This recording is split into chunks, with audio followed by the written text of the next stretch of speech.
The crying boy Jesus, a son they must hide. A dream came to Joseph, they read in the night. And they ran and they ran and they ran. No stars in the sky, but the Spirit of God led down into Egypt from Herod to hide. No place for his parents, no country or tribe. And they ran and they ran and they ran.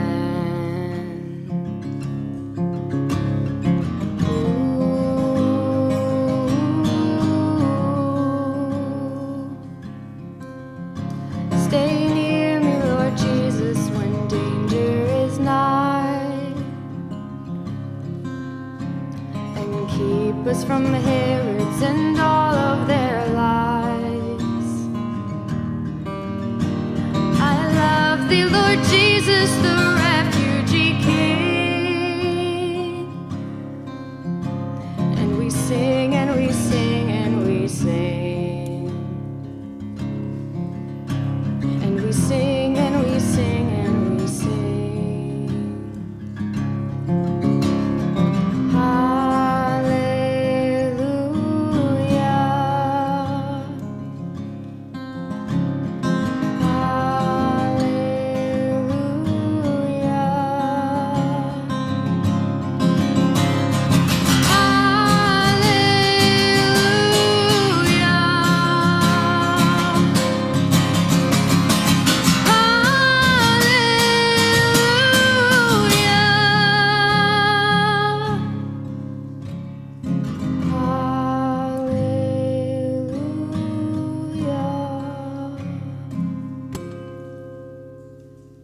Good morning and welcome to the Belong Collective. So glad you could be with us this morning.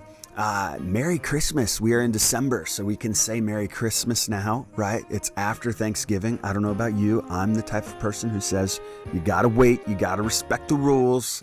Maybe some of you were back in October, November already playing Christmas music. It's all right. God is a God of forgiveness. And I'm just kidding. Anyway, Merry Christmas. We do have today a Christmas message, a message of hope. We're going to be talking about, if you don't know the Belong Collective is an inclusive, Jesus-shaped community practicing the way of love for the good of all. And we're so thankful you're with us. You can find out more about us at thebelongcollective.org. We also have a Facebook page and an Instagram that you can follow. Most importantly, go to our calendar, go to thebelongcollective.org. Click the calendar. That's where you can see when we're meeting online like this or when we're meeting in person. Next week, we actually are meeting in person, but we're doing something unique. We've been doing these Sunday fun days where we get together and do something fun together as a community because I think the church should have fun together. I think we should hang out together. I think we should do life together and even going and seeing a movie together. So next week, next Sunday, we are doing that. We're going to go see a movie together. So we're going to be at the Midtown Cinema. Doors open at 10:30. Movie starts at 11. Get there early. We hope you can be there. Find out all the details on the calendar portion of our website. It is important that you find out the details specifically. It's no cost to you. It's free. But you do need to bring proof of vaccination or proof of a COVID negative test. That's not our rules. That's the rules of the theater, and we are honoring those as we are in their space. And so, and I do believe you need to wear a mask as well. All those details are there. Once you get into the theater, I think as you eat popcorn and stuff, which we will have free popcorn, you can take the mask off. But ultimately, we want to make sure we follow their COVID guidelines. And I believe, just so those of you with kids, there's no vaccine requirement there, or I don't even think there's a COVID negative requirement on that. I think they just need to wear masks. So again, go to their website as their rules and regulations about that are changing, or I might not have highlighted something that's very important. Ultimately, I do know that we need to be wearing our masks, we need to bring our vaccination status, if we have that, or a COVID negative test. So you'll need to go get a test, I think 72 hours before. So just be mindful that this is a little higher standard than what we've done in some of our other gatherings. So just want to make sure that you can participate and that you have all the lead time that you need to make the plans to be there. I think it's going to be great. We're going to watch Home Alone. Yes, what a good movie. Probably, in my opinion, not probably, definitely the best Christmas movie ever. Especially just as a young boy watching that and him get into all the mischief. It was a blast. So it always brings out the nostalgia. So looking forward to watching it with all of you and laughing together. And it's just one of those that's really funny. So next week we'll be there. Then the following week we will be online, and then mark your calendars for December 22nd, Christmas Eve, night of music that we're going to do at Hershey Lodge. It's going to be a blast, and we really hope you can make it. We are looking at creating some type of giving element to that. So stay tuned for that. Follow our socials for that. Just meaning when I say giving element, it might be that we sponsor a family and we give you a list of items, something that you might be able to bring, or it might be that we do something else. I just don't know what exactly we're going to do, but I will say this, we're probably going to do something where we've got our kind of hands out there in some different things, trying to figure out what's best and where we can help with some organizations that we're already connected to. So we will let you know what we discover, and just likely there will be some type of giving aspect to that. It will be a fun time. It is a night of music. There might be a short reflection by me, but ultimately it is going to be an emphasis on music, and I'm really looking forward to you experiencing that. Beyond that, if you want to support the Belong Collective, you can go to thebelongcollective.org. There's a give tab there. No pressure to do that, but if you want to support what we're doing, you can do that. And I hope you are having a great Christmas season. As you know, once we're in December, it's pretty much Christmas, right? It's just pretty much the whole month is us celebrating Christmas. And so hopefully that's the case for you. And have a great rest of your Sunday.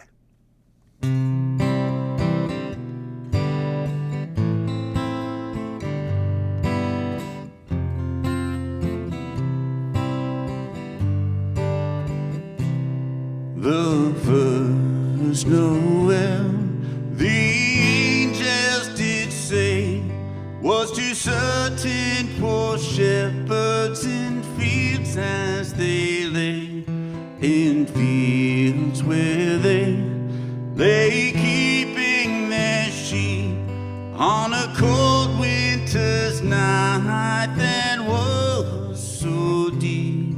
Noel, Noel, Noel, Noel, born is the King of Israel.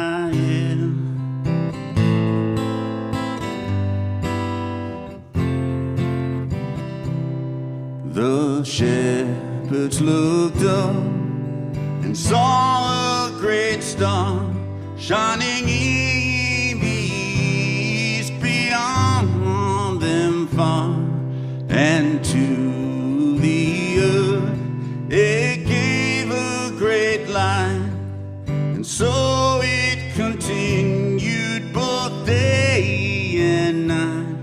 Noel, Noel, Noel, Noel, born is the King of Israel. Noel, Noel, Noel, Noel, born is the King of Israel.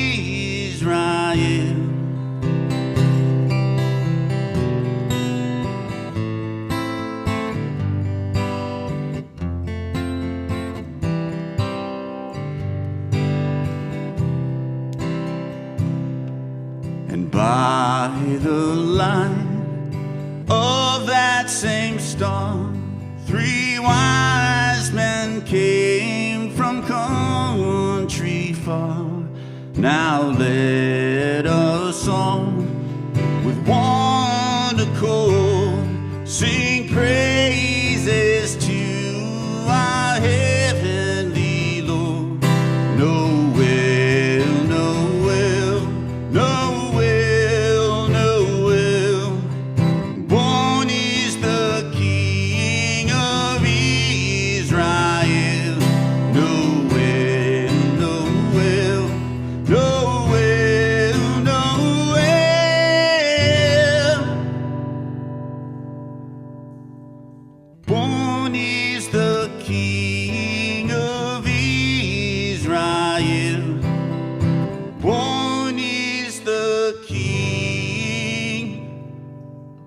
Israel.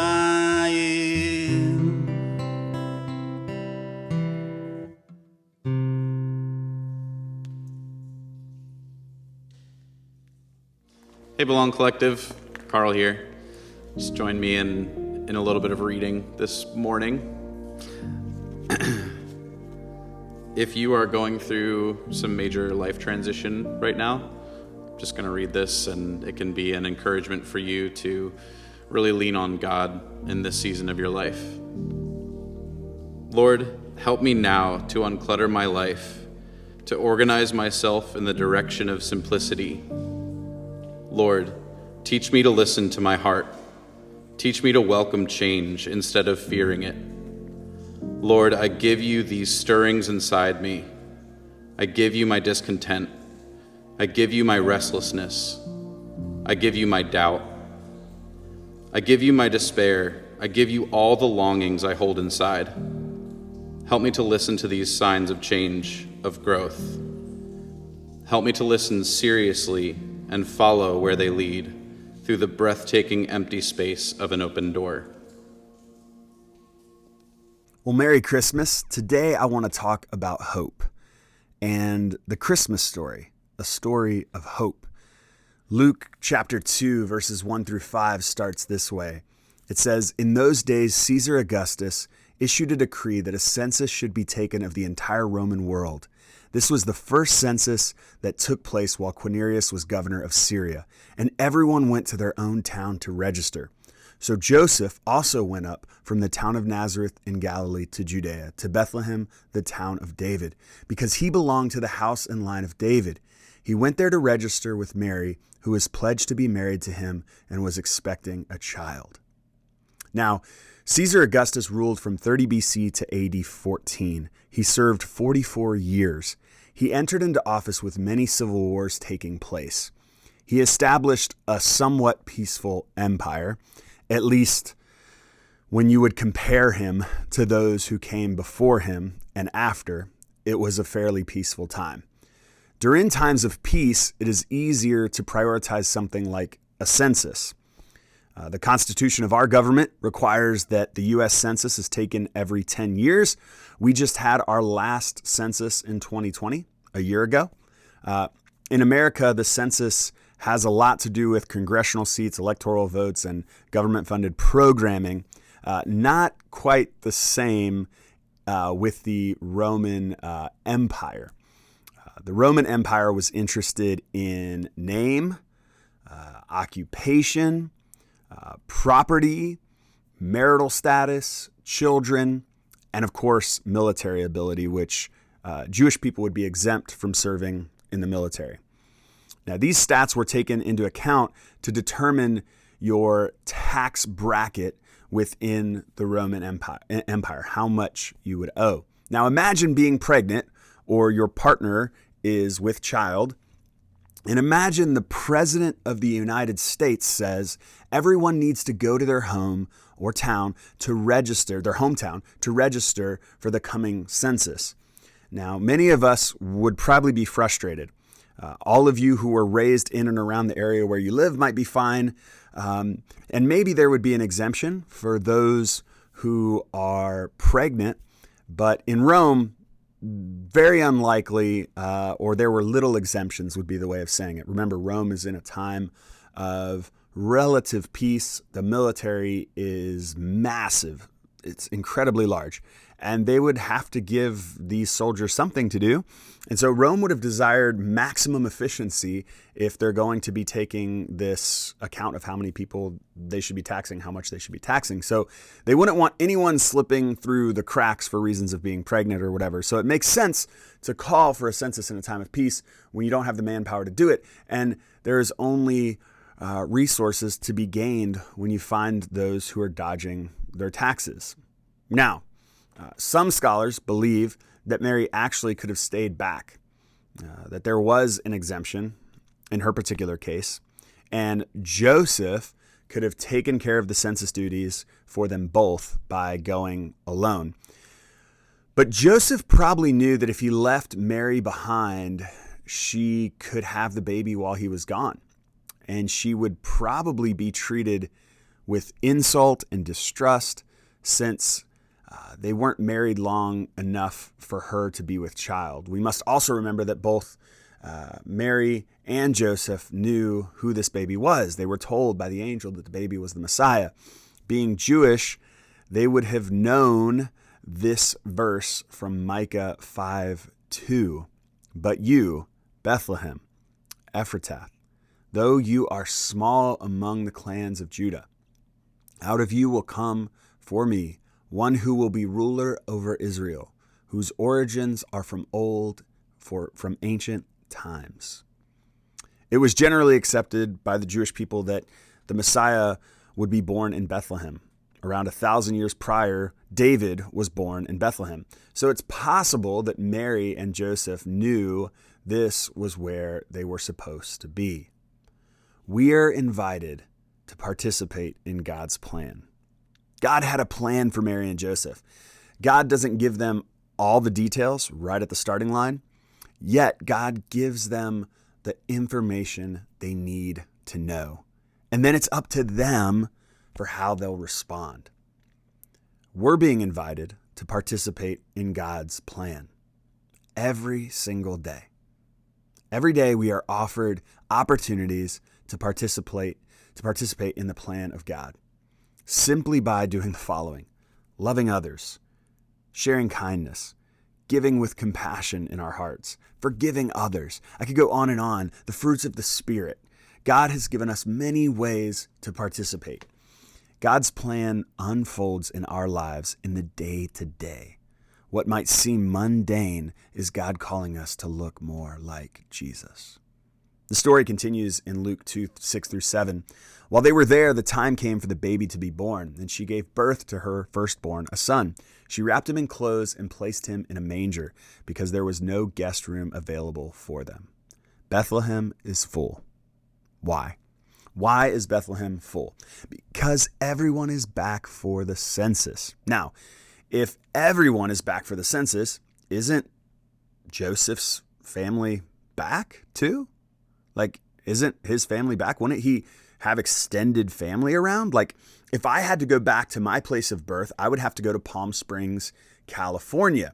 Even though my parents don't live there, my aunt and uncle do. My grandma and my cousins live there. This is the reality we don't often discuss about this story. Mary and Joseph's first choice was probably not an inn. Their first choice was likely family. And for one reason or another, that didn't work out. Probably because they were on the outs with Joseph's family because Mary's pregnancy. If you have ever felt abandoned by your family, and I know the holidays are especially a time where this feeling hits for many of us, if you have ever felt abandoned by your family, just remember that Jesus enters into our world amid a family conflict. God is at work in the chaos. God is at work in the chaos. In the midst of the chaos, journeying 80 miles, they find themselves without a place to stay. Yes, 80 miles was the journey. And while we have pictures in our heads of Mary on a donkey, nowhere in the Bible does it say this is how they traveled. We do not know for sure how they traveled. We do know that Joseph would have had to bring tools such to prove he was a carpenter. So a donkey is likely since he would have been hauling tools. The journey is a 4-day journey if you are a fully able-bodied person.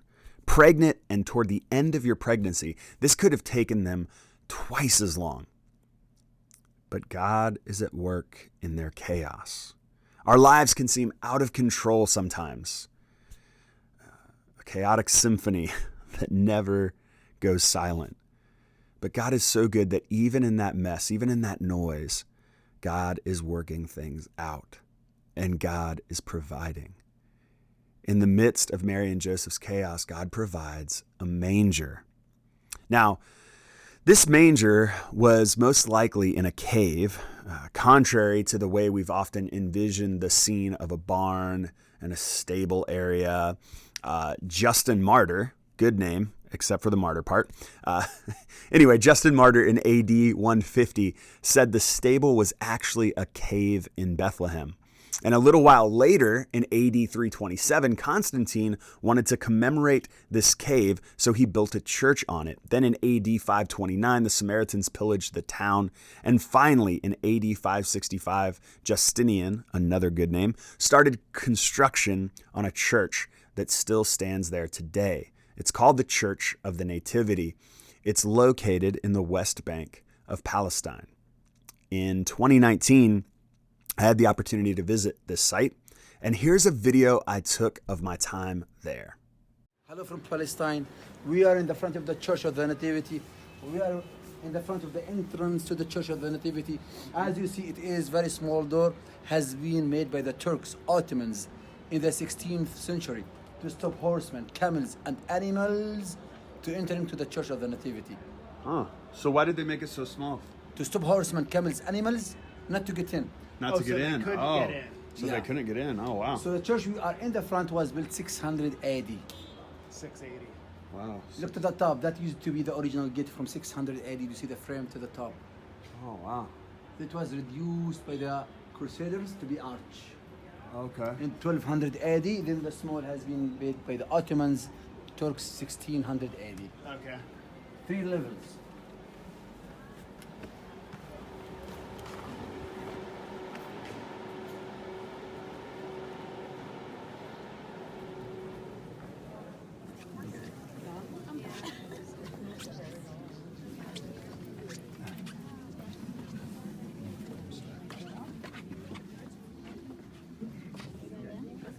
So this is the cave. To the right, there is silver star. That star on the floor to the right hand is marking the spot where Jesus was born. And to the left is the manger site. And the whole area here was the stable, which is in a cave.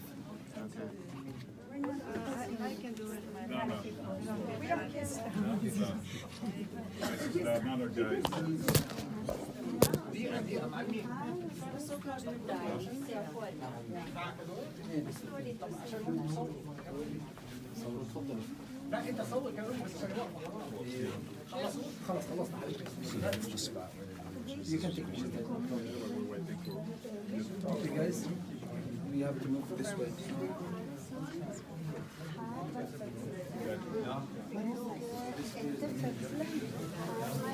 Where the manger was, and I can to the right.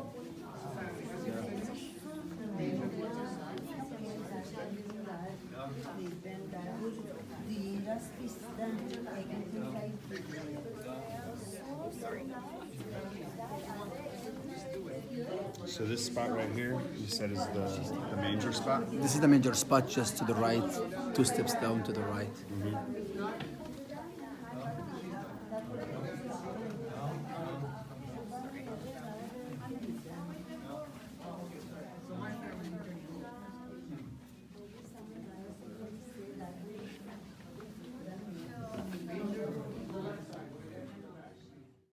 God is at work in the chaos.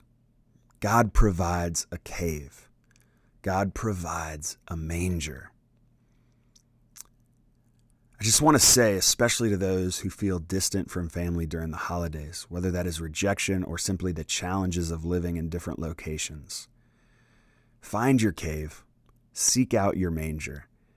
It may not be perfect or exactly how you imagined it would be. I am sure that Mary and Joseph never dreamed this was how they'd bring a child into the world. But don't give up. Enter into the challenges, open to something new and different, even challenging, but ultimately giving God space to provide for you in new and different ways. Now, Luke, the author of this passage, is a doctor. And in the Gospel of Luke, there tends to be a lot more detail than any of the other Gospels. This is because a doctor catches important details that a common educated person usually misses. But Luke doesn't give us any detail about the birth. He's just like, and then she gave birth. I have a feeling that if Mary was telling this story, it might have been narrated very differently. Imagine the pain, the fear, the terror. And I'm just talking about Joseph, right? No, I'm just kidding. Seriously, though, like I can't even comprehend what's going on in Mary's mind at this time, her emotions. She's likely 12 to 16 years old, giving birth to her first child in these strenuous circumstances. I remember my daughter Magnolia's birth, our firstborn. We went in at like 7 a.m. and she was born at 2 a.m. the next morning. It was this long and scary and terrifying process. Everything in the room was like a transformer robot, I remember. And when things got serious, everyone had their game face on. You could just look at the doctors and realize they were like in the mode. And like it was like terrifying after her birth because Brittany and Magnolia both needed oxygen after she was born. And like this painting like lifted up and it went like and like inside there was oxygen. And I'm just sitting here like, where am I? In the midst of being terrified for my wife and for my daughter, there was also something beautiful and amazing occurring. I held my daughter moments later for the first time. Luke conveys this birth story with absolutely no emotion. He doesn't focus on the pain. He doesn't focus on the joy. It's important to remember that Luke is writing the story after Jesus has died and been resurrected. So he's retelling a story he has heard over and over again. But it seems like Luke is interested in conveying something specific. And here's what I think Luke is trying to convey.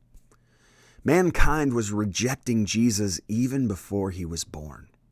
Let me say that again. Mankind was rejecting Jesus even before he was born. Not all, but most. So don't be surprised when you follow the way of Jesus and you get rejected. Rejection is hard.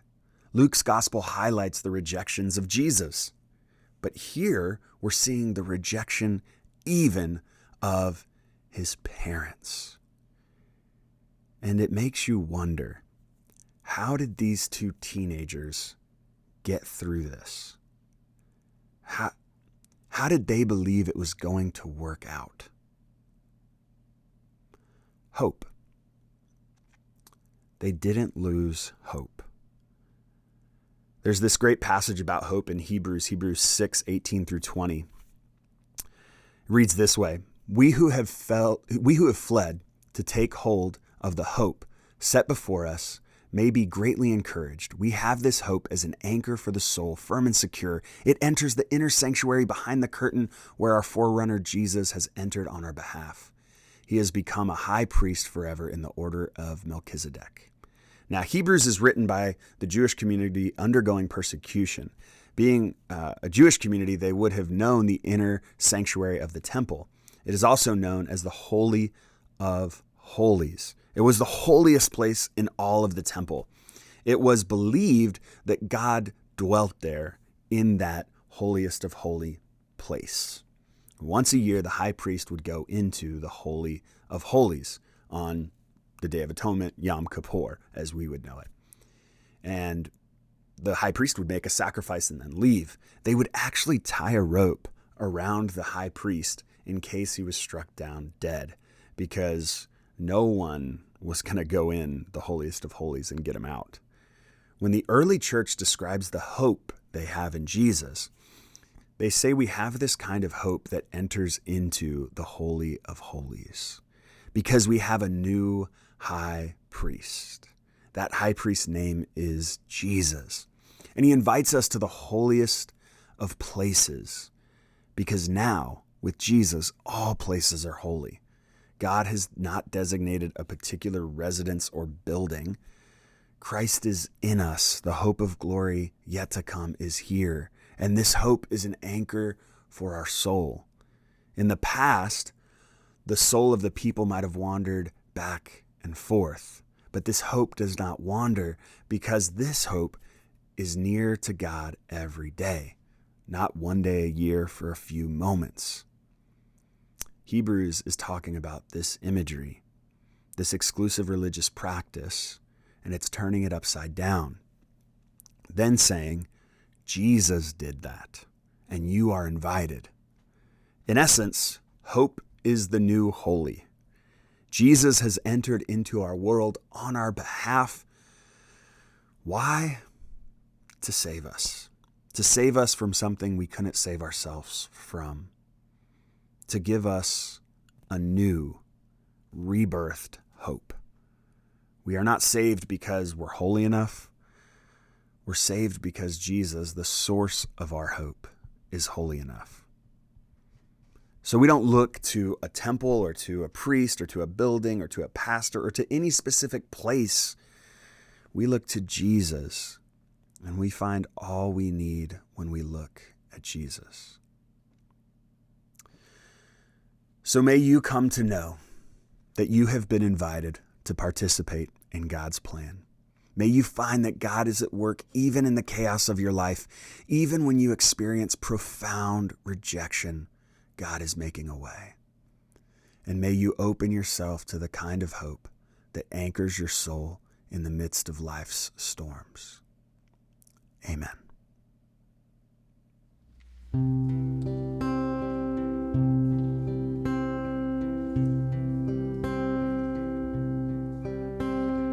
Oh, holy night, the stars are brightly shining. It is the night of the dear Savior's birth.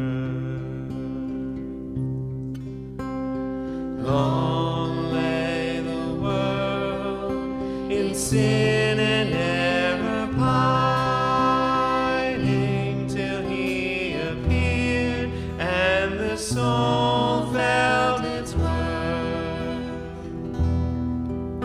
A thrill of hope, the weary world rejoices, for yonder breaks a new and glorious morn. Fall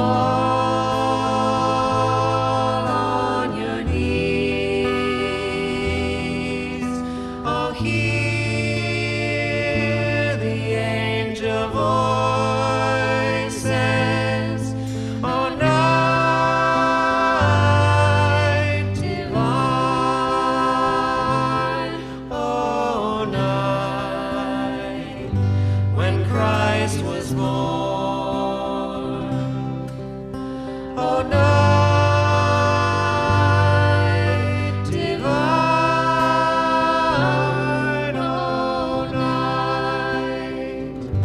oh, night divine, led by the light, a face serenely beaming, with glowing hearts by his cradle we stand. So led by light of a star sweetly gleaming, here come the wise men from Orient land. The King of Kings lay thus in lowly manger, in all our trials, born to be our friend. Fall on your knees, oh, hear the angel voices, oh, night divine, oh, night when Christ was born, oh, night divine,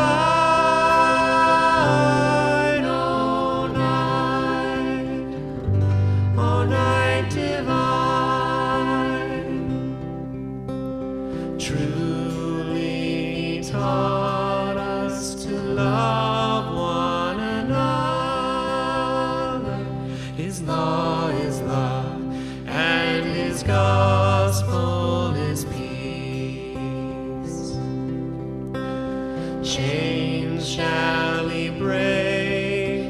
the slave is our brother, and in his name all oppression shall cease. Sweet hymns of joy